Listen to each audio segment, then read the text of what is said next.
What really sets successful people apart from those who keep trying for years but never quite make it? Most assume it's intelligent, natural talent, or maybe a lucky break or a small plan. But after looking closely at people like Jeff Bezos or Elon Musk, one major difference stands out is speed. Here is the truth. I believe most people are actually capable of becoming insanely successful. The problem, they are moving at a snail's pace. At that speed, they won't reach their goal in this lifetime. Meanwhile, the most successful people have figured out how to move fast, how to learn, how to act, and how to adopt in the record time. That's what puts them miles ahead. Don't worry, speed doesn't mean working harder, and it doesn't require you to have already money either. So if you want to progress faster than anyone else, here are the 7 steps. Number 1, burn the boats. We are starting with step 1, which is burn the boats. Most people struggle to make the right calls because there is not enough pressure on them. Anytime that pressure's missing, decision-making process becomes soft. There are 3 real ways to burn your boats. First is set a deadline. I don't care if it's registering for an Ironman or selling something before you have even built it. You need a date, something real, something locked in. Second, put your money on the line. My task list always gets filtered by where my cash is tied up. When money is involved, your focus sharpens. Even if you don't have a lot, bet someone you trust. If you miss your goal, you owe them. Simple, that's pressure and it always works. Third is make a commitment outside of yourself. Tell your friends, tell your team, tell your investors. Once it's out there, it's not just talk anymore. You have got eyes on you now. And the truth,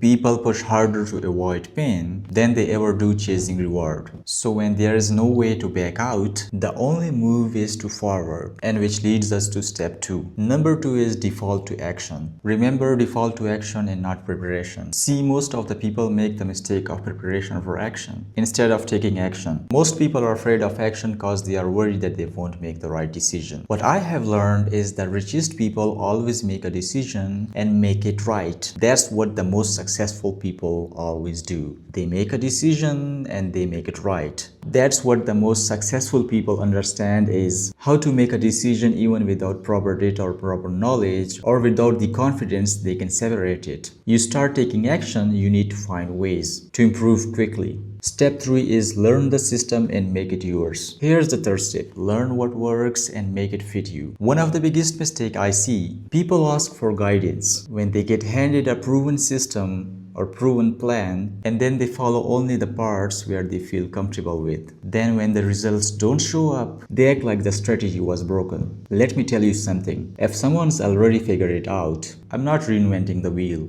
I'll run their plays as it is. I will test it in the real world and then only decide how to adjust it. You want to move faster? Stop guessing. Find someone who is already where you want to be. Pay attention to the patterns. There is a reason certain strategies keep working, because they have been refined through experience. But don't confuse learning from someone and copying them. The goal isn't to duplicate, it's to understand. You are borrowing the blueprint, but you are building a house that fits your lot. The rules might not apply to your market, your style, or your product, and that's okay. Once you have absorbed the method, shape it to your voice, your brand, and your vision. For me, whenever I dive into something new, I don't go in blind. I always try to find the people at the top of that game, those who are getting the real results. For me, whenever I dive into something new, then I try to study what they do behind the scenes, what tools they use, how they structure the things, what they avoid, and most importantly, why it works. Once I get that, I run it exactly as it is. No shortcut, no edits. And if I see it gaining traction, that's when I tailor it to fit my world. Now look, if you don't know anyone in this space, you have got options. You have got access to interviews, articles, books, even AI.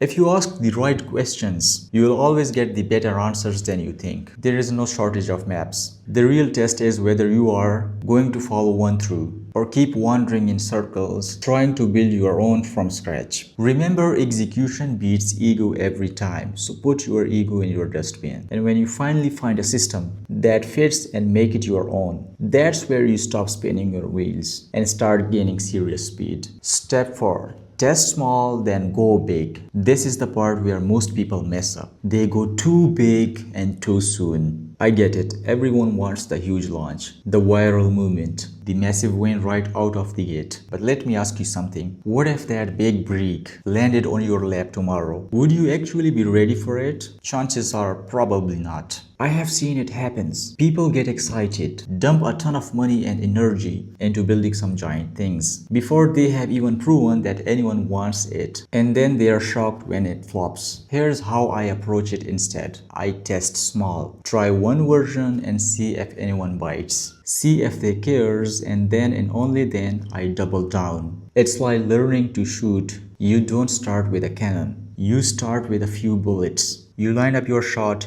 you make some adjustments, and when you are locked in, you shoot.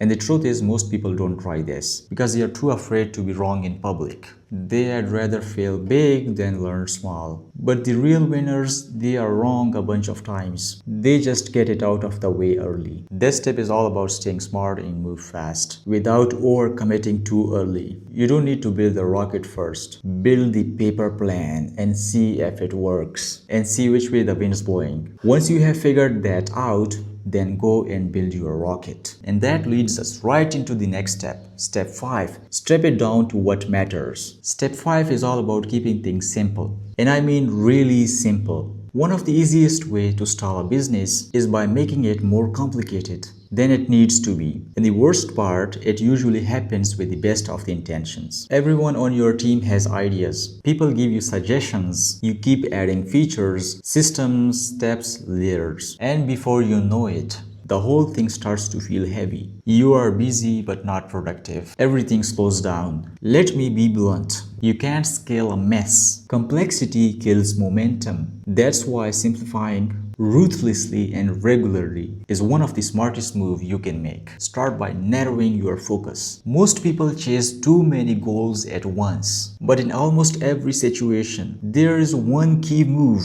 that sets everything else in motion. Find that, lock in on it, let the rest wait. Then take a look at how you make the decisions. Next, simplify your systems. If you are doing something more than once, turn it into a template or automate it. No reason to reinvent the wheel every week. Then look at your calendar. You shouldn't be replanning your schedule from scratch every 7 days. Build in structures. Make certain things non-negotiable. That kind of consistency eliminates the friction of should I or shouldn't I decisions. And finally, make burning a habit. As your business grows, some things will become outdated. Some tools won't work anymore. Some offers won't land like they used to. That's normal, but if you don't cut back once in a while, the clutter will pile up and slow you down. Think of your business like a garden. Every now and then, you have got to trim the branches so the whole things keep going faster and stronger. Simplifying isn't just about doing less. It's about doing the right things faster, cleaner, and with more clarity. And once you start doing that, everything else starts clicking into place. Step 6. Get obsessed with progress. Let me be real with you. Obsession is underrated. Everyone wants balance. But if you're trying to do something extraordinary, you don't get there by dipping your toes in. You get there by going all in. Most people want big results without big focus. It doesn't work that way. If you want to do what very few people have done, it takes serious intensity. It takes full commitment. And if you're doing it right, people will probably tell you you are too much.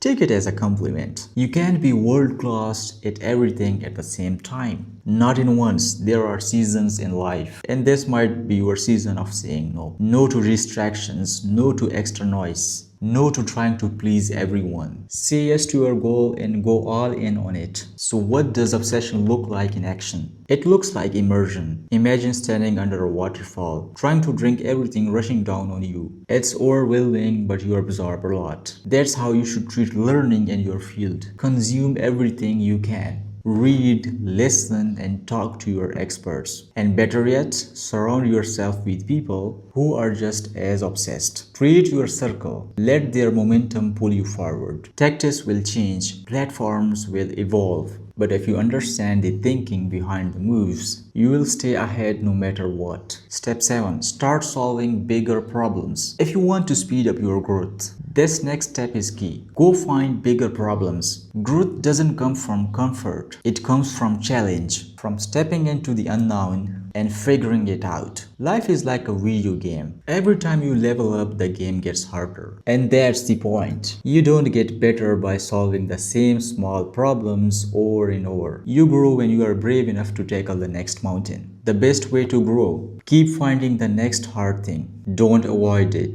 Go looking for it. Welcome it and thank it. The bigger the problems you solve, the more valuable you become. That's the trade. And if you want a quick way to reset your thinking, take whatever your current goal is and add a zero to it. Make the target bigger, way bigger. Then ask yourself, why not me? If you are going to wake up every day and work anyway, why not aim for something massive? Why not build a $10 million version of what you are doing instead of the 1 million version? Your long-term results are shaped by the decisions you make right now. So why not choose something that scares you a little? Why not step into the next version of yourself sooner? Here's what you should learn from these 7 steps. Those are the 7 steps, but here's the truth. This isn't just about getting goals faster. It's about enjoying the life and living fully. Becoming the kind of person who sends the elevator back down once you reach the top. Because if you ever get the chance to rise above where you started,